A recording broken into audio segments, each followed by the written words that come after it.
I acknowledge the continuing connection to culture, lands, waterways and communities of Aboriginal and Torres Strait Islander peoples, here being the Wurundjeri, Woiwurrung and Bunurong people.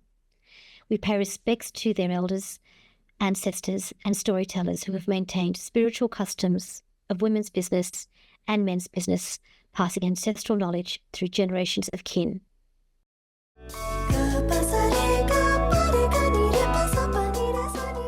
Hi everyone, my name is Tasneem Chopra and I am delighted to be joined by my good friend Leah Vandenberg. Hey Leah. Hi Tasneem, hello everybody. Good to be here.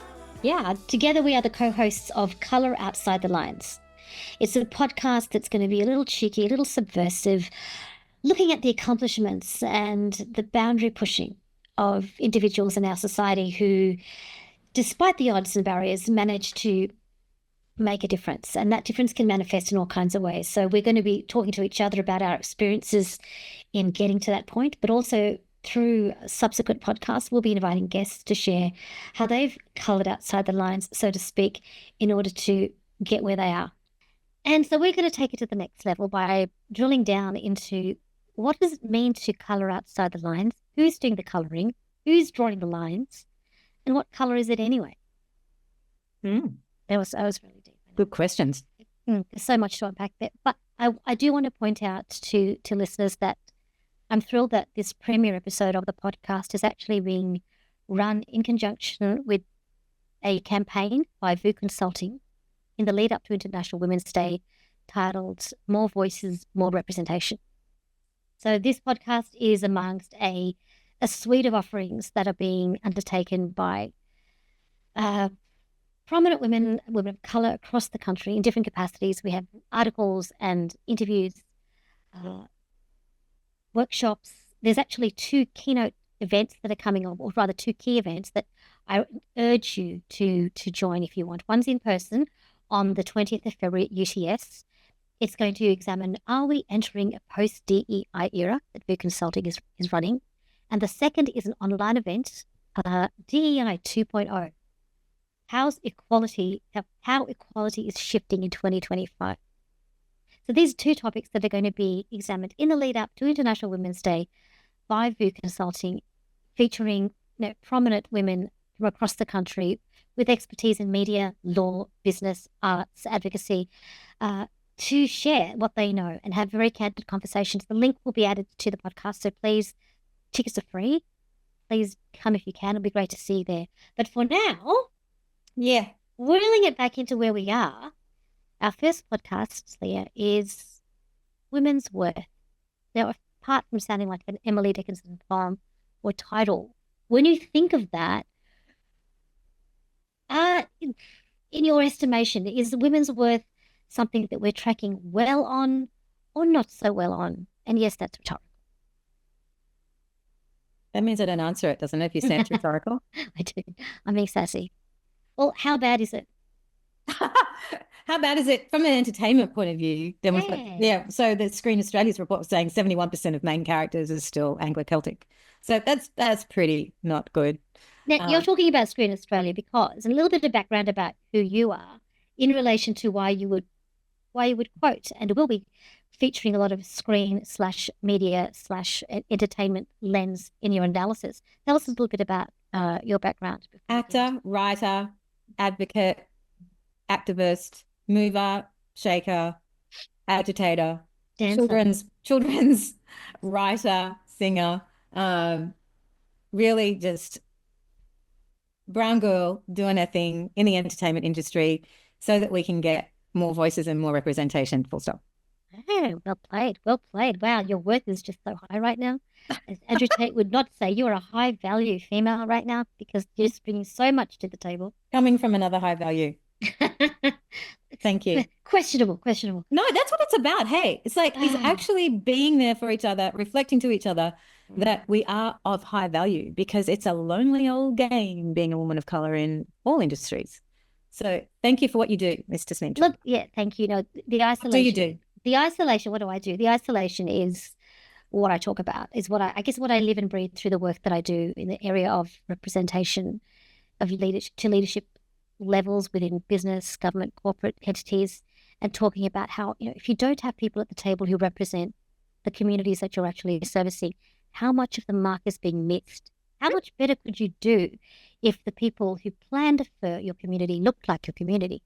It ain't rocket science, and yet we still don't seem to be tracking anywhere as well as we know we could be and should be. And that's not even, just before we even get started on the whole let's kill DEI movement stuff that's going on globally, which we can talk about at length at another time. But yeah, so I do work in that space. I do challenge racism where I find it. I would consider myself perhaps, yes, maybe an activist, but more a writer, an endorser of good practice where I see it. And yeah, always seeking out allies of color in this field and champions of social justice. So delighted to be doing this with you, Leah. It's been a long time coming, and I'm thrilled that I could be sharing the podcast mic, so to speak, with you. It's fun. My mic is more colorful than yours. It's all right. But I beautiful. I love it. Your background is more colorful than mine. You've got all the books on the rainbow dog. And so I want to ask you straight up, what does a woman of worth represent to you or mean to you? It means self-worth, knowing what you're worth, your personal value, acknowledging that, and being upfront about, you know what, I deserve more. I deserve more. I deserve I deserve remuneration for the work that I do. I deserve respect for the work that I put out there and who I am. It's being able to manifest all the identities that I have, all the hyphens that I wear of Muslim, of woman, of brown, of hijabi, of Australian, of Kenyan-born, Indian origin, being all of those multifaceted, fascinating little bits and bobs. But feeling comfortable in those shoes without having to apologize or diminish myself when I walk into a room. Yeah, I want to celebrate all of that. Yeah, I do. I think we all have that. I mean, if you were to drill down and you discuss your very impressive rap sheet of credentials, there's still even more of that than what you've listed. And do you measure worth in the same way? Yeah, I think it's acknowledgement and getting paid at an equitable rate, that's on par with my non-brown people. Like, are you getting enough people of color in the screen industry getting? No, completely underrepresented historically, and still, like the Screen Australia's report, 71% of us. But I'm going to be the devil's advocate here, but we can see Waleed Ali on telly. We see Nazim Hussain on telly. I mean, and the fact that you can name them, that's a bit of a problem. I think that because we're able to go, there's a handful here, therefore is that enough? But clearly not. And what I was going to say is that 71% of men of lead roles are actually Anglo-Celtic on Australian screens. And so, no, in terms of that percentage, diversity clearly is still not winning in this race. Yes, we're getting wins, and there's more representation happening because of funding initiatives and organizations like Netflix putting Netflix. That's my production company, Netflix. A whole bunch of organizations now realizing diversity sells. Yeah. So there's funding and you're right. And we know it sells. If you do the numbers, 1 in 2 of us in Australia are born overseas or have a parent born overseas. And if you drill deep into what the people of colour entity within that looks like, it's sizable. It might be over 30%, maybe more, right? But we don't see that level of representation reflected back on screen. And when the opportunities do present themselves for people of colour to take on roles, we're on the margins still. Yeah, I was going to say, you're still outside the lines, but not in the good way. No, that's right. I mean, that's one of the key sort of things that come back in terms of when the story's being told, the protagonist is generally white, and so funding will demand that you have people of color in your cast, but they're there in peripheral roles or marginalized roles, and their stories are generally not fleshed out. They're there to prop up or to propel that lead character. So we talk about telling our stories, but in a way, I feel like if the story being told is still this idea of the the white protagonist's story, then as people of color, we're not telling our story, we're telling their story. Yes, whose story is really telling.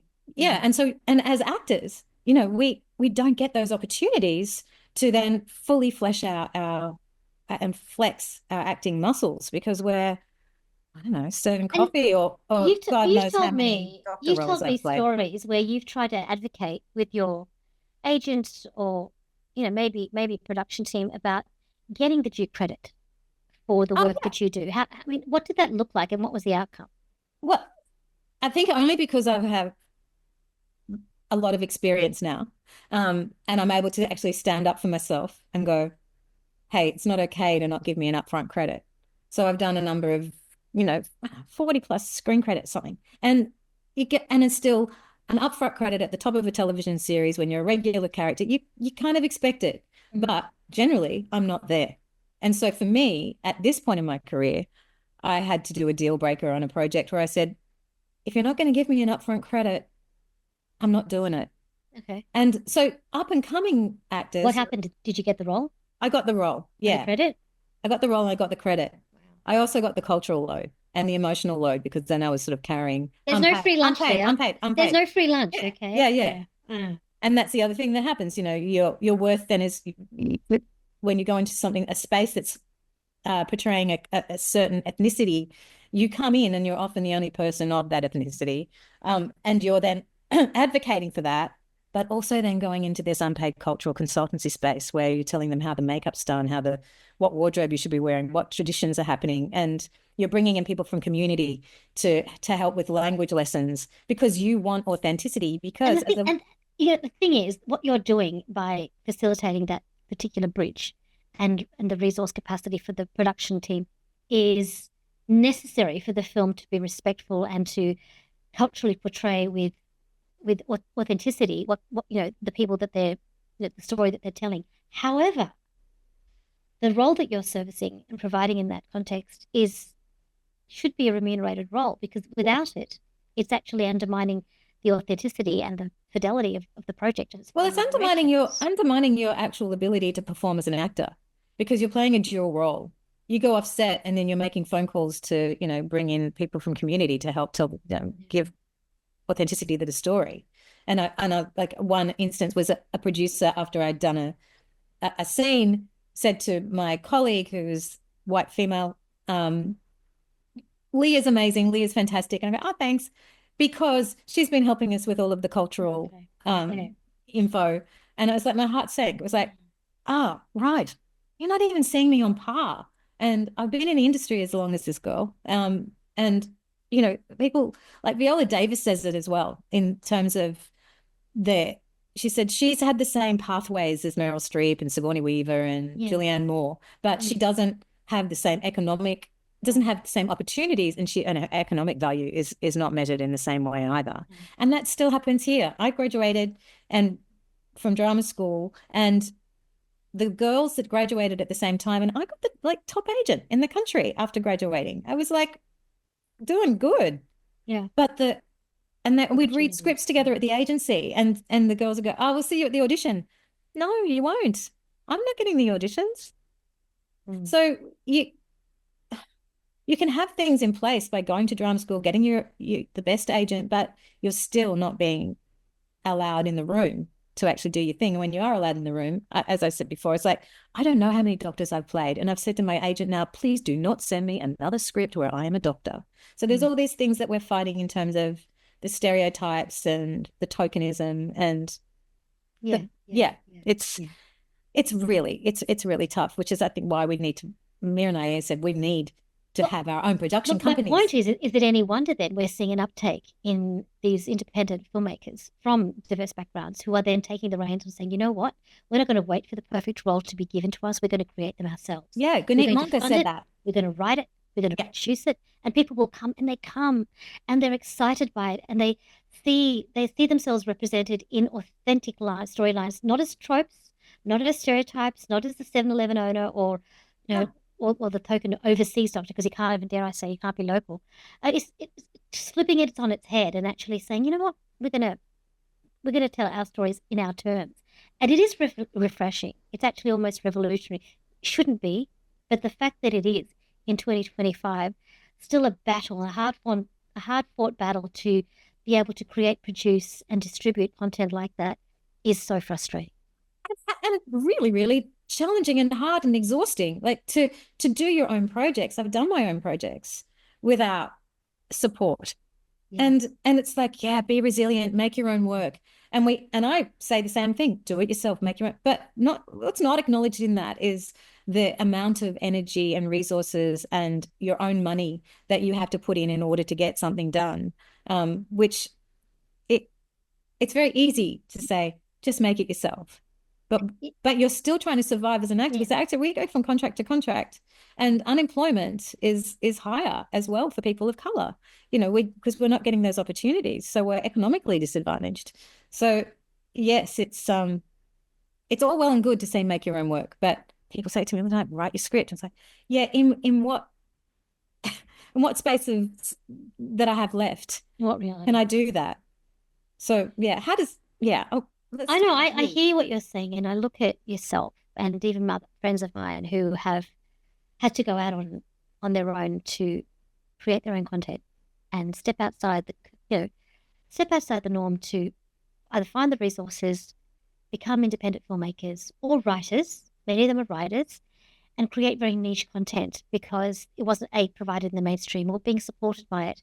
And when they did the amazing work and they got out there and they shine, the commentary that they get back is so racist. It's this idea of your people are so resilient. Yeah. We see you achieve and accomplish what you do after the hardship of your people. And I'm like, this glamorizing of resilience as if it's somehow in the DNA of coloured folk, not as if it's a reflection of how incredibly inequitable the whole system is. Yeah. Set up to set you fail, kind of the mainstream system is what we should be pointing our fingers at. It forces resilience because it doesn't allow an equal or level playing field. Resilient might be nice to put on a Nike sweatshirt, but it shouldn't be the condition and characteristic of which black and brown creatives are then measured against. Oh, she was so resilient. She made a film against the odds, against her community, against everything. Oh, no, she didn't. She didn't have the funding because she couldn't get it from you lot because you keep funding the same people for the same content every single time. Sorry. Yeah, no, I was going to say that the flip side of that is that the internalized devaluation that you get. If you're not resilient, then you just start believing the crowd that you're not worthy or that you're not as important or you're not as valued because you're not getting those opportunities. And as an actor, you then start doubting your abilities. And then when you go on set, when you have a gig, you are coming without the confidence that your fellow non-brown cast members have, which affects your performance. It's all about risk-taking performance. And if you go in and you're feeling tight, and for me, I was told at the beginning, I had to be 100 by one of my friends who's brown. He said, you have to be 100 times better than anybody else in order to get seen. So that like planted a little bloody cell in my body that went 100 times better, 100 times better. I've got to be prepared. And so recently, not recently, but yeah, pretty recently, I did a gig where I'm on the margins as a character, but I get one scene and I have to actually cry over the death of my son. And it's like the only moment that I actually get to flex. And I'm so tight because I know that that's my moment. And I've done all the preparation. And what happened? I over-prepared. I got in the moment and I could not produce. It was just awful. And I walked away feeling awful and just closing my eyes as I watched the scene back. Yeah. And so the internalized devaluing of yourself affects how you perform, which then in turn affects your next gig because you're being watched with such scrutiny. I hear you. And I see elements of that, I guess, echoed in some of the work that I do when I'll Tell me. So, for example, I remember being it was actually a TV production years ago.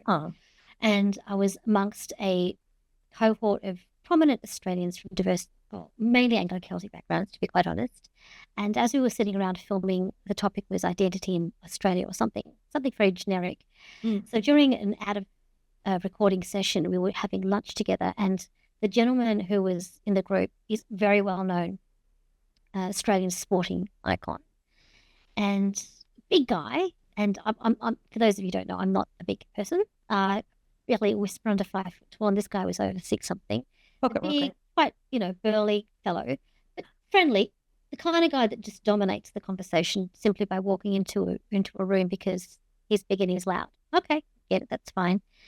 And we were sitting there having a pretty innocuous conversation about, I don't know, identity or joke. We're joking about incidences we've had. And I, of course, had plenty that I could reel off about where people's assumptions about me based on how I looked were often challenged when I opened my mouth because I spoke English. B, I spoke it relatively well. C, I didn't walk around with an oppressed woman tattoo on my forehead, which they also expected.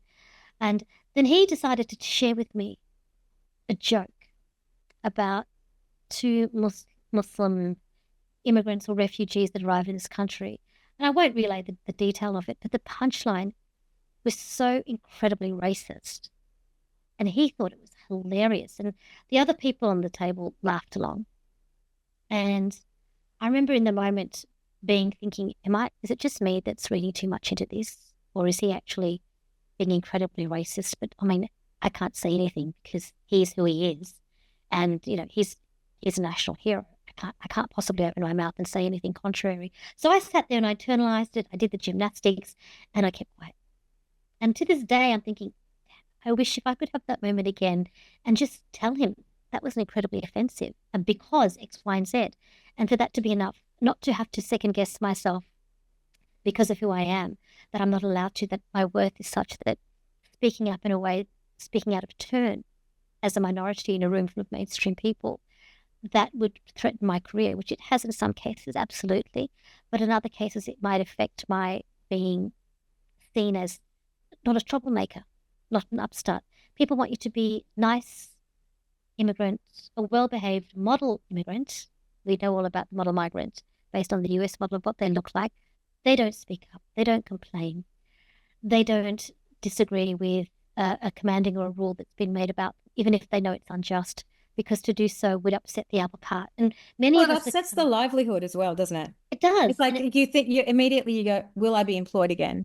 Will I get the opportunity again? So you that and also you've got your ethnic parents' voice in your ear rather that's saying, just be grateful. You're lucky to have a job. We need to work hard in this country, which I get, and I don't disagree with that. But I also think self-respect is important as well. And there's a line, the demarcation of once, someone offends you, offends your gender or your race or your faith or whatever that variable is, we should be able to comfortably say, I'm sorry, that's offensive, without risk of massive persecution. Yeah, I reckon, my mixed race parentage has actually been really helpful because my dad's Indian, Sri Lankan, he says there's Nepali there as well, and my mum's white Australian with Anglo-Celtic ancestry. And mum, because of that, and I was raised by my mum mostly, because of that, I think I didn't always identify as a brown woman when I walked into a room. And so when I got my first television gig as a regular, and they in the casting brief, it was like in the character brief, it was going to be she's adopted with two white parents, and it was like, why? And they said, well, this could just make it interesting. I was like, no, that means that we're not going to have other brown characters in the show. So why don't we could have it that there's one, white mother and one brown father. That way, when the actors are cast, we can get other brown actors on the show. So I don't know if I ever was really polite, to be honest. And maybe because I did have that other parent in my ear that said, you deserve to be where you're at. And I could also see my frustration of seeing the old not seeing yourself on screen. I grew up with that and I was like, well, no, here I am, opportunity. Probably, I think, yeah, look, it sounds like I'm boasting, but I think I was probably at least one of the first women of color in a regular role on television series. And so I knew that is not just an opportunity for me, it's an opportunity to bring in it's massive. others. I mean, it's huge. Seeing that reflected on screen, admittedly just in that one series, was, I think, for many people that I know, such a validation, and especially for children to see you appearing in that program, however frequently it was. In fact, the lot of the diverse cast This was a drama series. I'm thinking, Oh, is it? Oh, you're talking about drama. You're thinking about play school. Play school's exactly like that's where it starts. This feeling of worth and being seen and heard and being represented starts with how our children are actually seeing themselves on screen. And so that is my most coveted, I just feel honored to have that position and have children come up to me and call me auntie. Some of them even, called me, said, you're like my mum. And meeting 20-year-olds now who are my age who say, I grew up with you and you were the only person that I saw who looked like me. And that's a huge responsibility. And so much so of having again, like I realized during COVID, it's like I'm actually contributing to play school in a way that is, I dot it with little cultural things that I can put in there, whether it's, singing in Punjabi or Hindi or whatever. And it wasn't until I went, okay, can I be a writer? So that internalized devaluation actually existed because I was like, years I'd thought about it, but I didn't have the confidence to just ask for it. And as soon as I asked for it, the very next day they said, will you write an episode? Yeah. So it's taking that risk and having, not the risk, it's not even a risk. It's just believing that we don't even think that way because we've never been primed to. It's always this idea of the model immigrant. Be happy with where you are and the opportunities that you have. Don't covet more because that's greedy and that's not what our people do. Yeah. I think there's also something to be said on, I think, being of a certain age now, I look at the responsibility that I have in the charge that I might, or in the role that I might have as someone who's been active in the community on issues of social justice or representation or inclusion for the last 10 or 15 years, maybe 20, let's be honest. It's been a while. Yeah. And you will get your comments and your DMs from individuals. And I get this all the time. If I'm doing a presentation at a public forum, at a gathering, at a conference, at an AGM, particularly in schools. And schools is the real teacher. I'll go in there, do a presentation on what it means to belong as a person of color, right? I'll go in there and I'll speak to these students. And I've been invited as an external guest to share my story. I'll leave the school. I'll go home that evening in my DMs, which students are quite resilient. They manage, resilient, there you go, quite competent. They managed to find my email address through my website and they'll email me and say, Miss, it was so good to have you come to our school. It's the first time we've had a speaker that looks like one of us. There you go. And I'm like, this is 2020 something.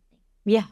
How on this earth am I the first speaker in a school that is like 80% diverse? Am I the first person of color that had speak with them? And it breaks my heart. Yeah. It breaks my heart. And I don't understand why we can get an entity like Play School right from the very beginning, from infancy. Kids are seeing you. They're seeing our Indigenous Australians. We're seeing Chinese Australians. We're seeing African Australians. We are seeing that now. Normalized. We are seeing that now. Yeah, yeah. I mean, but the go-to was Sesame Street for me as a kid because I was like wanting to see the normalization of that diversity and seeing yourself reflected and accepted in a way that wasn't tokenistic, but just who you are. I think it's very empowering, and we don't see enough of it. And as long as we don't see enough of it, our worth is always then is limited by our self-worth, by thinking, well, I shouldn't aspire for more. But then I get comments like that from the public and from students or young people, and I'm thinking, I need to do this more. I need to be unapologetic about the fact that representation matters. Yeah. And because that makes you ask the question of like, how can you negotiate your worth if you don't actually have self-worth? So and how do we build that self-worth so that we can start going to that negotiating table and saying, I am of value.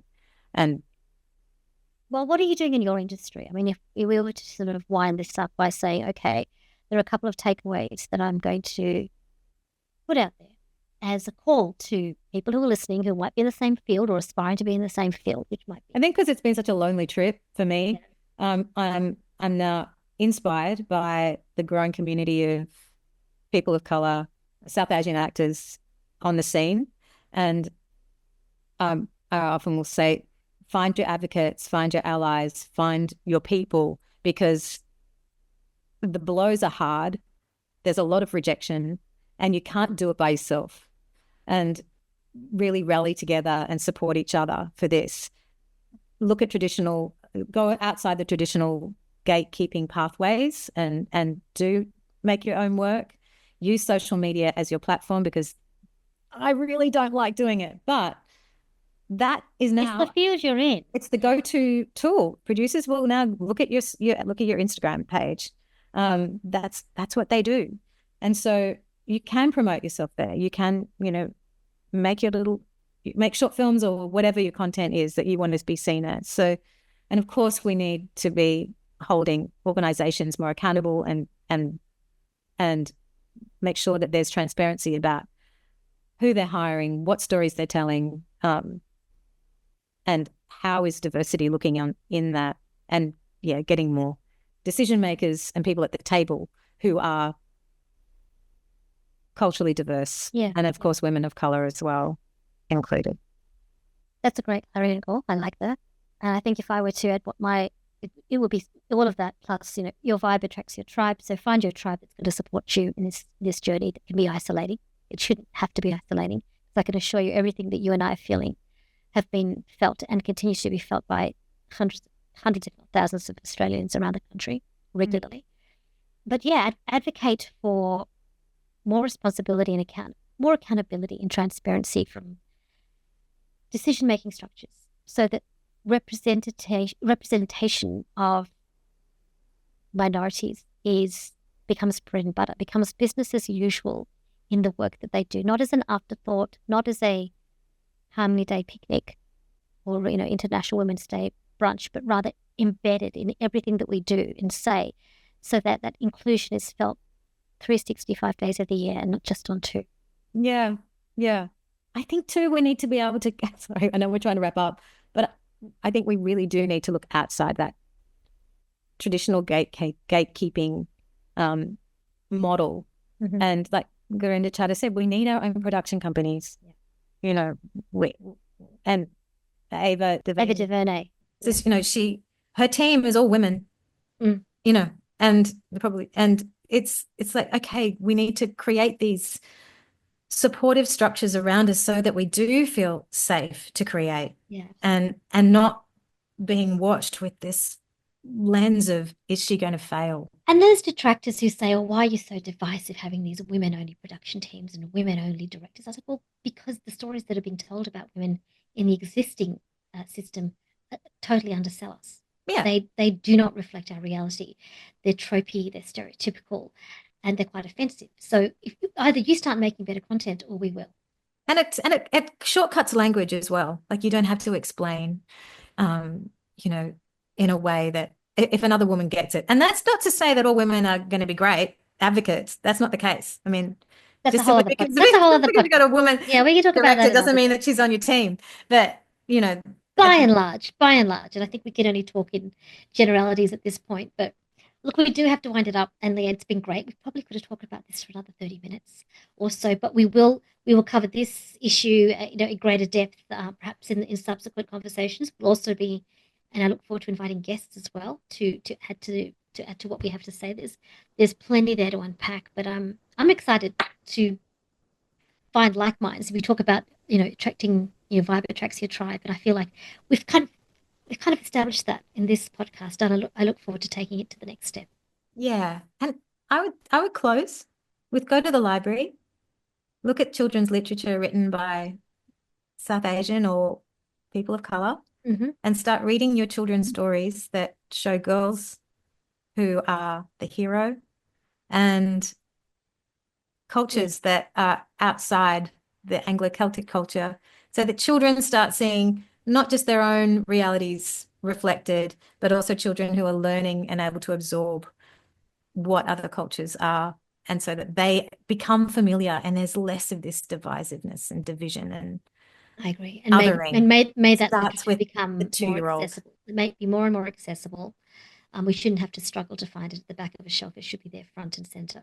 Yeah, we got to take those steps as grown-ups. Well, on that note, thank you for your time. Thank you for the banter.